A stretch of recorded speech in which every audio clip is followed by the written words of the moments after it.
Hey guys, I'm glad to see you today. I want to ask you if you've ever played a game like hot potato or musical chairs where you played like rounds of it, and in every round somebody has to sit out if somebody gets kicked out of the game every round. Have you ever been the one to get kicked out of the round? But then you know that there's hope. You know you're going to play again. There are more prizes. You can see the prizes sitting there, so you know that there's hope. You're getting ready to play again. So I want you to think about how you feel when you're waiting, and I want you to think about how you feel right now when you're kind of waiting. Maybe you're feeling like you're in a time of waiting. You're not really going to school. You're not seeing your friends. So it can feel a little bit like a waiting game, doesn't it? Well, in today's Bible verse that we're going to be talking about, we are going to be talking about a man who had died, but because of Jesus, that wasn't the end of things. So I'm going to give you a minute and I want you to turn to John chapter 11 and let's find out what happened. In the beginning of chapter 11, it tells us that Lazarus was sick. It tells us that he had sisters, Mary and Martha, and they were caring for him.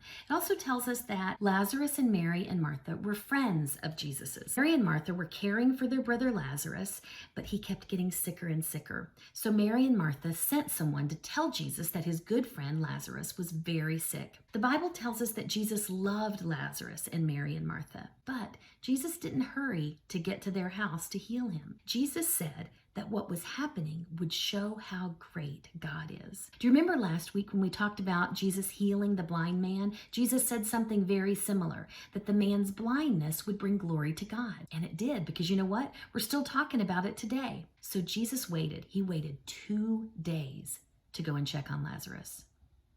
Sit in silence for just a minute and think about the waiting that was happening. We don't like waiting, do we? Especially in these videos.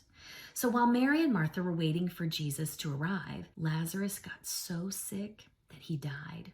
So when Jesus was getting near to the town where Mary and Martha lived, Martha ran out to meet him, and she was obviously upset because her brother had died. And she said, "Lord, if you had been here, my brother wouldn't have died." And Jesus said to her, "Your brother will rise again." And Martha said, "I know what you've been teaching, Jesus. I know about the last day when there will be the resurrection. I know that he will rise again in the last day." And then Jesus said something to Martha. In John 11:25, let me read it to you. Jesus said to her, "I am the resurrection and the life. The one who believes in me will live even though they die. And who lives by believing in me will never die."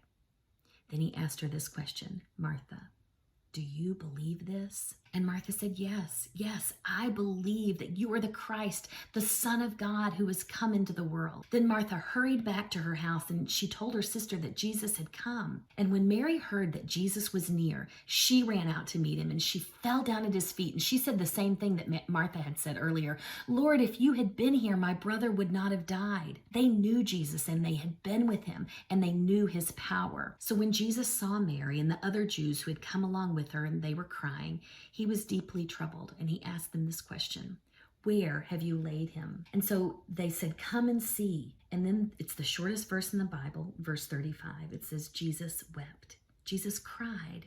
And then the Jews around said, "See how he loved him?" Jesus cried as they led him to the tomb where Lazarus had been laid. And when they got to the tomb, Jesus told them, "Move the stone away from the door of the tomb." Then Martha stepped in again and she said, "Lord, wait, he's been dead for 4 days already. The tomb it's going to smell bad when you move that stone away." And then Jesus reminded her of what he had just said. "Did I not tell you that if you believed, you would see the glory of God?" So they took away the stone. Jesus looked up to heaven and he prayed, and he said in a loud voice, "Lazarus, come out." And at that moment, Lazarus came out with his hands and his feet wrapped in strips of linen and a cloth around his face, kind of like a mummy, I guess. And Jesus told him, "Take off the grave clothes and let him go." Jesus had brought Lazarus back to life after he had died. And Jesus promises that if we believe in him, we're going to have life, even if we die. So that means that when we believe in Jesus, we can live with him forever in heaven, even though our bodies may die. So for people who know Jesus, this is our hope. Lazarus stepping out of the tomb to new life was kind of like a butterfly coming out of his cocoon. But there's a lot more to this passage. Eventually, we know Lazarus had to die again, even though the Bible doesn't tell us about his second death. But just after this story comes the Easter story that we just studied a couple of weeks ago. And that's the story that gives us true hope. Jesus defeated death by dying on the cross and rising again. And it is in that power that we have true hope.